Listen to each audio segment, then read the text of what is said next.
Any narcissism in a parent is never good for a child. But at the more severe levels, it's absolutely devastating. What it does is it hijacks a child's sense of self, identity, autonomy. They don't believe in themselves. They believe that their needs are not, in fact, they've been shamed for their needs their entire life. What, you want something from me? Like that's what the parent's attitude is. Maybe not that explicitly, but people who grow up with narcissistic parents, the vast majority become rather anxious adults who are not aware of their own self-worth, who have very inaccurate self-appraisal, usually in the wrong direction. They devalue themselves entirely. They don't trust themselves.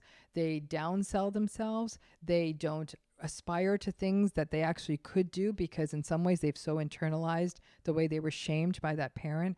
But above all else, they sort of lose their entire sense of self because their parent never let them develop it, because in essence the parent really experience the child as an extension of themselves. What does that mean when the child's the extension of the parent? So it means that the child should have no needs outside of that parent. So if the child goes along, everyone gets along.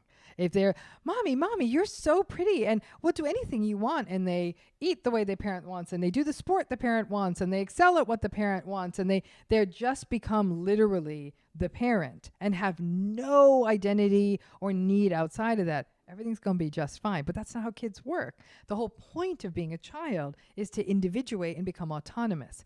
And once that happens, the parent is not interested in that and they don't like it. So the child will always feel that they're almost in psychological servitude to that parent. They're not allowed to have a reality outside of the parent.